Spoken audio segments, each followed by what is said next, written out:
Pokoknya diberi uang secepatnya kamu meninggalkan keluarga ini. Apakah nggak nangis?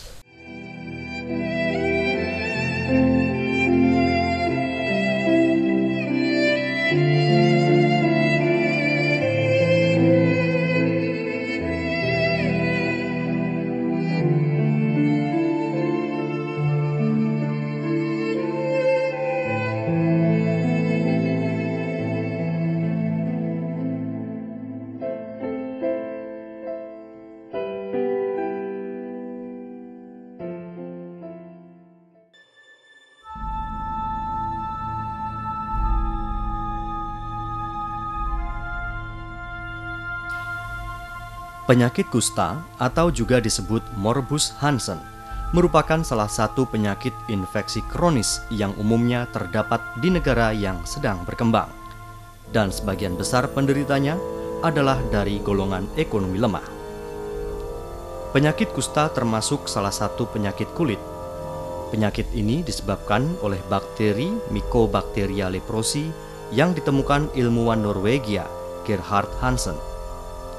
Bakteri kusta menyerang sistem syaraf manusia, sehingga pada beberapa bagian tubuh penderita akan menjadi mati rasa.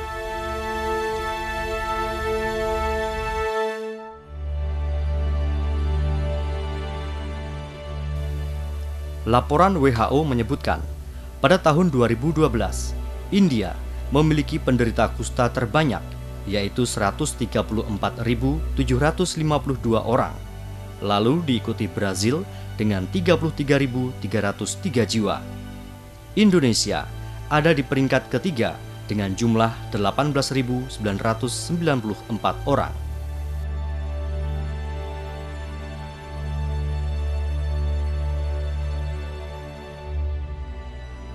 Jika dibandingkan dengan tahun 2011, jumlah penderita kusta di tanah air memang mengalami penurunan dari angka sebelumnya, yaitu 20.023 penderita.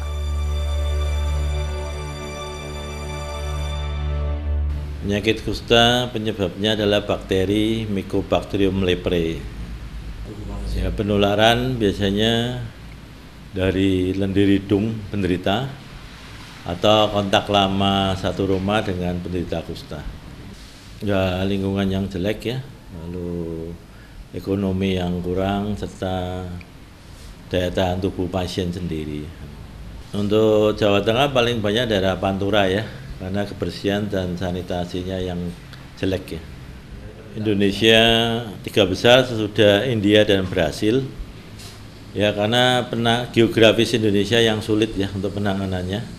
Sulit dijangkau, penderita kan tersebar di mana-mana dengan geografis yang sulit dijangkau, jadi masih masuk tiga besar dunia. Lebih banyak orang dewasa karena dia kan mobilitasnya kontak langsung dengan penderita maupun daya tahannya lebih lemah ya daripada anak-anak. Seperti juga penyakit lainnya, kusta juga bisa diantisipasi lewat beberapa cara. Ya, yang satu rumah itu harus periksa ya rutin ya, 3 atau 6 bulan sekali. Kemudian gizinya, daya tahan tubuhnya, kebersihan dan sanitasi lingkungannya harus diperhatikan.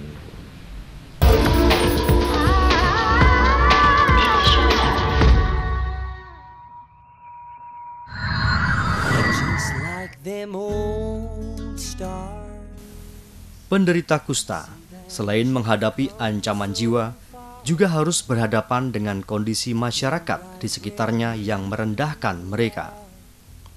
Lingkungan tempat tinggal yang mengakibatkan gangguan psikologis bagi penderita kusta membutuhkan penanganan serius dari pihak pengambil kebijakan.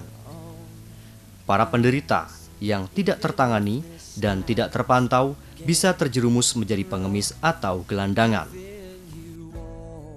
Waktu kami menderita kusta itu, keluarga masih tidak mengerti. Setelah kita melihat perubahan-perubahan di wajah, itu bengkak-bengkak. Dan telinga juga bengkak. Semuanya wajah itu bengkak. Terus tangan itu seperti geringgingan. Nah, setelah itu Kita mencari obat kok di rumah sakit Craket itu belum ditemukan obatnya, belum ada orang kusta. Sakit kusta sejak kecil 10 tahun sudah bercak-bercak putih di sini. Tapi setelah itu enggak tahu kalau penyakit kusta. Kata orang tua, kadas kok enggak sembuh-sembuh. Putus asa. Ingin mati. Betul itu. Teman saya meninggal enggak sakit, kok saya aja yang diambil. Saya menderita sakit kusta tahun 79 bulan Desember. Keluarga saya dibawa ke sini kepada keluarga saya. Penyakit kusta bisa disembuhkan. Hanya saja, untuk bisa dikatakan sembuh, tentu ada proses yang harus dilalui oleh penderita kusta. Tidak ada hasil tanpa ada usaha. Pada stadium awal bisa sembuh total, tapi kalau sudah ada kecacatan ya biasanya ada sembuh tapi ada cacat ya. Di metode pengobatan yang dipakai itu menurut WHO untuk kusta kering yang tidak menular diberikan 6 bulan pengobatan, dan kusta basah yang menular itu 12 bulan. Kalau tipe kusta atau kering tidak menular itu efek sampingnya lebih besar pada stadium awal, yaitu kecacatan pada tangan, pada kaki. Sedangkan pada tipe basah atau menular itu tingkat penularannya yang lebih besar. Jadi kalau dalam 3-5 tahun tidak ada kambuhan dianggap sudah sembuh total. Saya itu mendengar berita bahwa di rumah sakit Karangbenjangan itu ada khusus rumah sakit untuk menangani orang-orang kusta. Disitulah kami terus pada tahun 68 kami pergi mencari obat di Surabaya itu. Nah, setelah kita mencari obat di Surabaya, dinyatakan rumah sakit sudah sembuh. Saya opname di Tugurejo, ya tahun 86. Suruh periksa ke rumah sakit, dokter kulit. Ini Ungaran, namanya Pak Joko. Oh ini anak kena kusta, bilang gitu.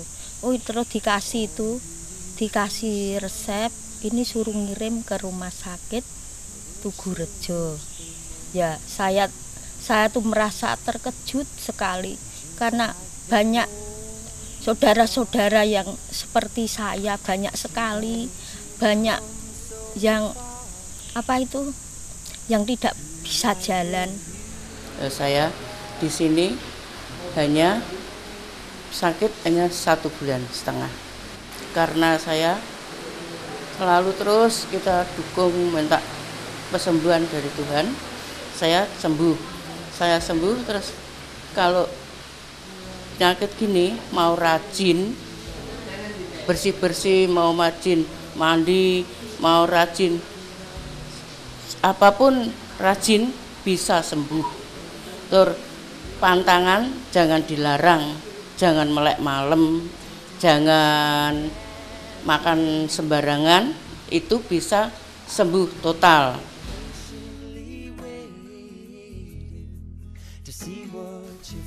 Pemerintah memang memberikan bantuan nyata kepada para penderita kusta.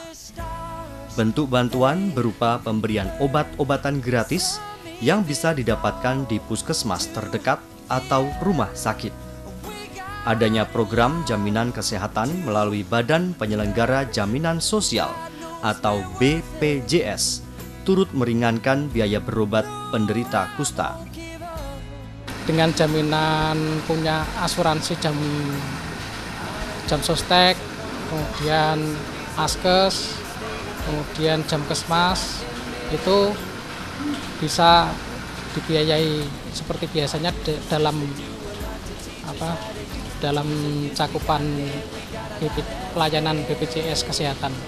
Kemudian yang jam kesda atau jam keskot itu sementara ini masih belum masuk dalam BPJS Kesehatan ini sementara masih seperti biasanya juga, itu dibiayai oleh pemerintah daerah yang membiayai dari pasien tersebut. Untuk yang BPJS mungkin ya sekitar 80% ya. Kalau pasien seperti askes itu kan sesuai kelasnya, sudah ditentukan sesuai kelasnya. Jam sostek itu jatahnya kelas 2 yang X jam sostek. Terus kemudian yang X jam kesmas itu memang jatah kelasnya di kelas 3. Tapi untuk pasien yang umum untuk pelayanan saya sesuai dengan kelas yang dikehendaki dari pasien. Soal pembiayaan bagaimana, Bu? Ini pakainya jam kesmas. Ya. Full ditanggung. Full ditanggung. Penderita kusta yang sudah sembuh disebut dengan istilah orang yang pernah menderita penyakit kusta atau OYPMK.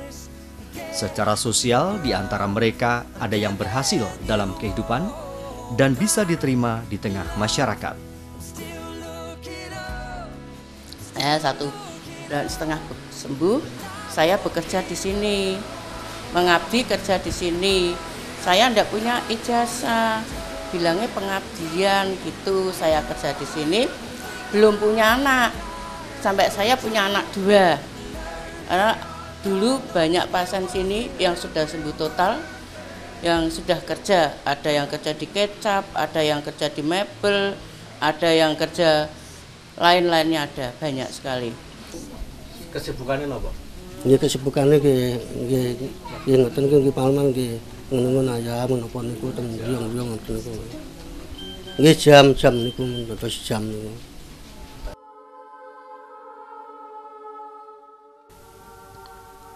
Pun demikian, ada pula yang memilih untuk menjalani sisa hidup bersama para sesama OYPMK dalam komunitas kecil, seperti di lingkungan Wisma Rehabilitasi Sosial Katolik atau Wireskat di Desa Sendang Harjo, Kabupaten Blora.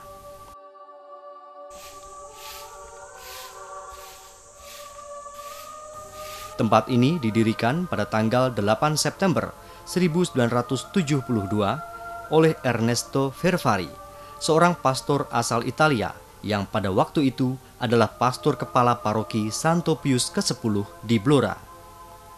Di sini, para mantan penderita kusta diberikan pekerjaan dan penghidupan yang layak.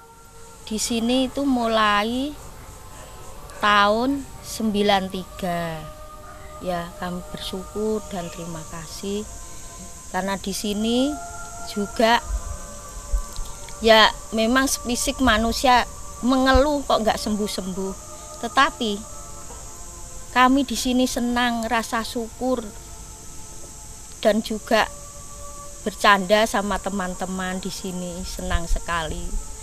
Berkumpul sama senasib bahwa kita tuh jangan putus asa. Seterusnya memang Tuhan mengatakan janganlah engkau putus asa. Kalau kita putus asa terus nanti akan kemana? Kita harus semangat.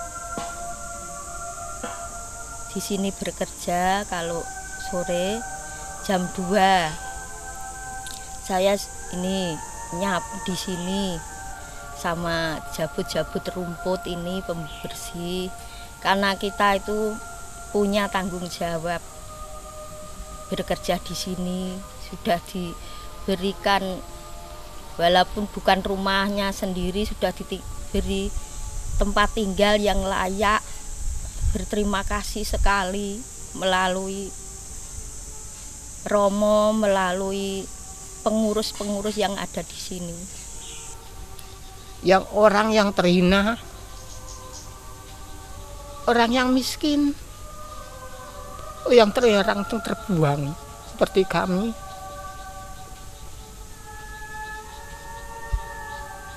Tapi kami tidak putus asa.